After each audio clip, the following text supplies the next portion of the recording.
Do you believe in the idea that saving an animal can lead to it repaying the favor, as if by the law of karma? This story begins in the Tsavo National Park in Kenya, where the sunset bathes the vast grasslands in a golden hue, stretching out like an endless tapestry. Here the wild comes alive with herds of antelope grazing leisurely, zebras with their black and white stripes moving in groups, and the deep resonant roars of lions echoing from afar.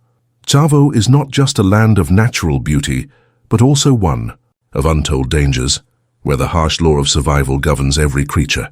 Juma, a seasoned park ranger, has been tied to Tsavo for many years.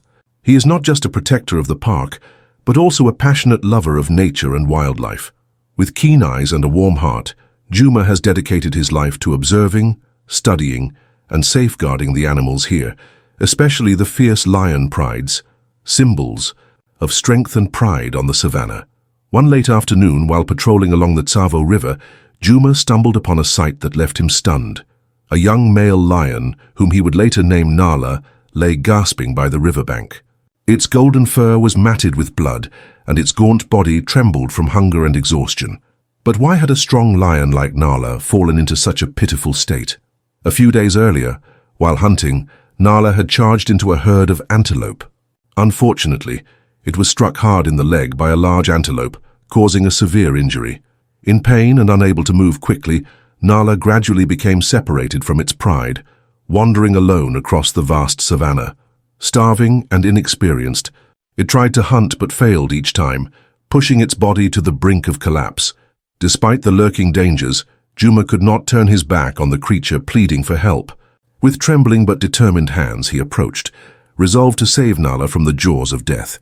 Little did he know that this act of kindness would set off a chain of dramatic events, where Nala, once revived, would repay him and the villagers in a way no one could have imagined. This is a tale of courage, survival, and mysteries waiting to be unveiled.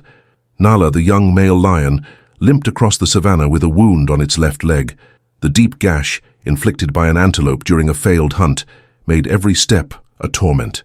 Hunger gnawed at it, and its once excellent hunting skills were now severely hampered. It could no longer run fast or chase agile prey as before. Its body grew weaker, and its once proud eyes now revealed desperation. One morning, as the first rays of sunlight pierced through the tall grass, Nala spotted a young deer grazing not far away. Driven by hunger, it crouched low, stalking step by step. With what little strength it had left, Nala lunged, but the injury slowed it down and threw it off balance. The fawn, with its quick reflexes, easily darted away. Nala roared in frustration, collapsing to the ground. Its breath labored. It lay there, watching its prey disappear, its stomach growling with hunger. With no other choice, Nala wandered aimlessly, hoping to find food or water to sustain itself. After days of suffering, it accidentally strayed into a small village 50 kilometers from the Tsavo National Park. The village was peaceful, with thatched roofs and the distant sound of roosters crowing. Exhausted, Nala dragged itself near an old well where it collapsed motionless. Its breathing was ragged, its eyes clouded with hunger and pain, its once mighty body now a mere shadow of its former strength. That morning, a group of villagers, heading to the well for water, froze in shock when they spotted the lion lying there.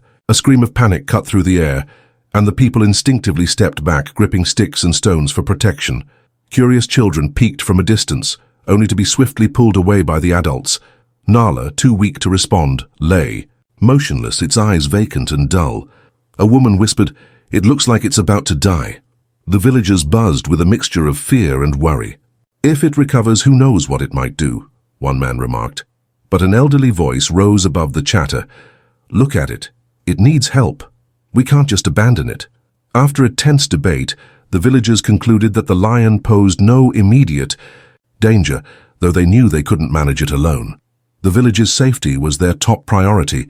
They resolved to alert the nearest ranger station, hoping experts would come and take Nala back to where it belonged. Word soon reached Juma, a seasoned ranger patrolling nearby. Without hesitation, he set out, a question nagging at him. What brought this lion here? Before being discovered near the village, Nala had endured a harrowing journey across the sprawling Tsavo savannah. Injured and separated from its pride, it roamed in desperation, blood seeping from a leg wound, its body weakening from hunger and thirst.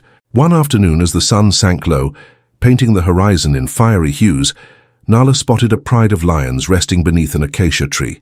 The group included a dominant male with a thick mane, 2 lean yet watchful females, and 3 cubs tumbling playfully nearby.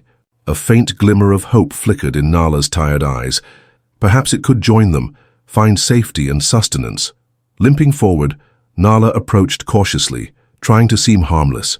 It let out a few soft roars, a desperate bid for acceptance. But the dominant male leapt up in an instant, its mane flaring, eyes burning with rage.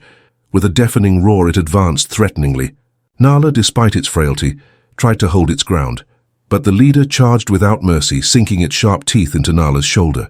A cry of agony erupted as Nala crumpled, fresh blood staining the parched grass.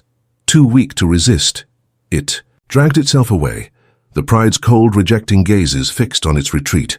Perhaps the dominant male saw Nala, a young male, as a threat to its reign. From there, Nala's ordeal only deepened. The new shoulder wound, paired with its lame leg, left it nearly broken. After days without food, it finally collapsed by a riverbank, 50 kilometers from the village, where fate would guide it to Juma. When Juma and his ranger team arrived, they were struck by the sight of the lions sprawled near the well. Nala's once golden fur was matted with blood and dirt, its shallow breaths barely stirring its bony frame. Juma, with years of experience, quickly sized up its dire state. "It can't hunt or protect itself anymore," he said, his voice low but urgent. "We need to move it now." Rescuing a wild lion was a daunting challenge. The rangers grappled with safely approaching it, transporting a creature weighing hundreds of kilograms, and keeping the villagers out of harm's way. After some discussion, Juma opted for a specialized net to hoist Nala into a transport cage. The villagers, though initially terrified, were touched by Juma's resolve and offered to assist. They fetched thick cloths to cushion the lift, aiming to ease Nala's suffering during the transfer. As they began raising Nala, an unexpected hitch arose. The net caught on a jagged rock, tearing slightly and dropping Nala back to the ground. A pained groan escaped the lion, startling everyone. Juma swiftly called a halt and inspected Nala's injuries, finding a fresh cut on its belly, blood trickling out. "We have to be more careful," he said, his voice trembling.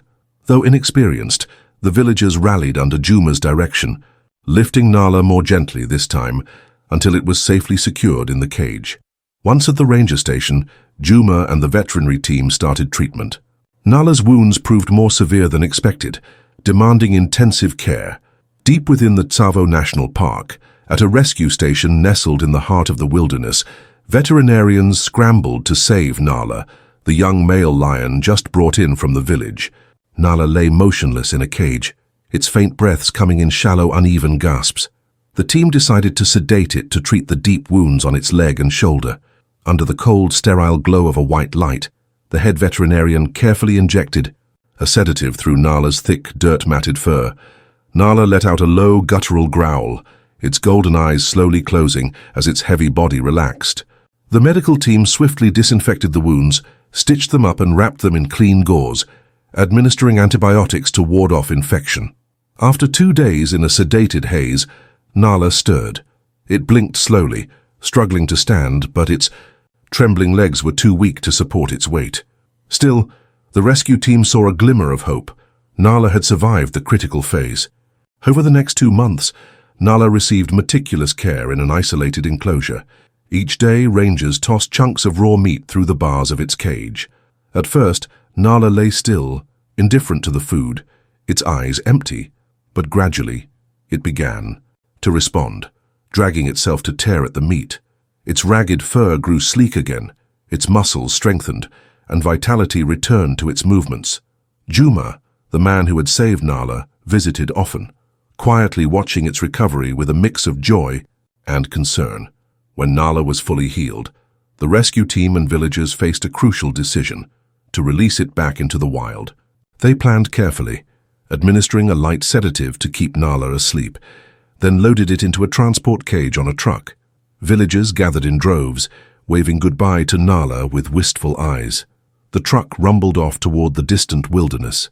Halfway, there an unexpected crisis struck. Nala woke suddenly, roaring fiercely inside the cage. The sound echoed, startling Juma and the team. They pulled over to assess the situation. Though still weakened, Nala was clearly agitated in the cramped space. Drawing on his experience, Juma quickly grabbed a piece of fresh meat and a bucket of cool water, cautiously passing them through a slot in the cage. The scent of food calmed Nala. It lapped at the meat, drank a few sips, and settled down, its breathing steadying. Finally, the truck reached a forest 50 kilometers from the village, Nala's former home. The team opened the cage door, but Nala hesitated, lingering inside. It gazed at the familiar forest, sniffing the breeze, yet seemed reluctant, perhaps accustomed to being fed in captivity. Juma grew anxious, fearing Nala had lost its wild instincts.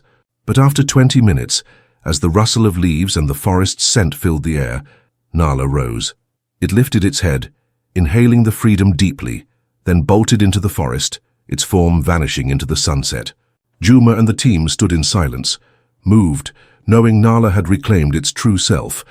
3 months after Nala returned to its beloved forest, a peaceful night was shattered. The ground shook violently, dust swirling in thick clouds that obscured the sky. Towering trees crashed down, their splintering drowned out by a terrifying roar. The earth seemed to growl as if it might split open, trees toppling in a chaotic, fearsome storm. From the darkness, a massive forest elephant charged, its sharp tusks glinting under the faint moonlight. Its bellowing roar jolted the village awake. Panic erupted.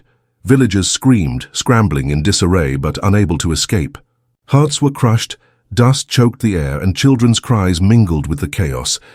Juma, with years of ranger experience, sensed trouble immediately. He knew something was gravely wrong. With a commanding voice, he shouted, "Everyone head to the ranger station, now!" Though trembling, the villagers obeyed, guiding the elderly and carrying children toward safety. After the rampaging elephant tore through the village, it vanished into the night. Juma lingered behind, his eyes wary. "This elephant might not be alone," he whispered to a companion. "We need to prepare for its return." The next night, as Juma had feared, the elephant returned. Its heavy footsteps thundered from afar, each step a death knell. The villagers huddled inside the ranger station, hearts pounding. Juma gripped his rifle, standing guard before them, ready to face the threat. Suddenly, a different roar tore through the night, not the elephant's, but a lion's. From the forest's depths, Nala emerged, its golden fur shimmering under the key moonlight. 3 months ago, the villagers had saved it when it was a frail, dying lion. Now Nala led a powerful pride. The lions advanced silently, their eyes glowing in the dark, forming a circle around the elephant. Nala growled, issuing a command. The pride roared in unison, their voices shaking the forest. The giant elephant raised its trunk, bellowing in fury, but its eyes betrayed a flicker of fear. Nala lunged, swift as lightning, its sharp teeth aiming for the elephant's leg. The pride moved as one, biting and circling, giving the elephant no chance to fight back. The standoff lasted a grueling hour, tense and breathless. Though mighty, the elephant weakened under the relentless assault. With a final desperate bellow, it turned and fled. Nala led the pride in pursuit, driving the elephant deep into the forest. The villagers stood frozen, watching the beasts disappear. As silence fell, they realized it was Nala, the lion they had saved 3 months ago, now repaying their kindness. And so this tale of saving a wild animal concludes with a profound message. Kindness and compassion extend beyond humanity to the animal world. Whether it's a fierce lion or any other creature, a selfless act in a moment of need can yield an unexpected reward, as these animals protected humans in this story. It reminds us that, in nature, gratitude knows no boundaries between man and beast. A small act can sometimes make a monumental difference. If this story touched your heart, please subscribe to the Animal Kisa channel to follow more stories like this. One click on the subscribe button ensures you'll get notifications for new videos and helps us spread these positive messages further. Don't forget to hit the like button and share this story so others can feel the power of kindness. Thank you for watching. We'll see you in the next story on Animal Kisa.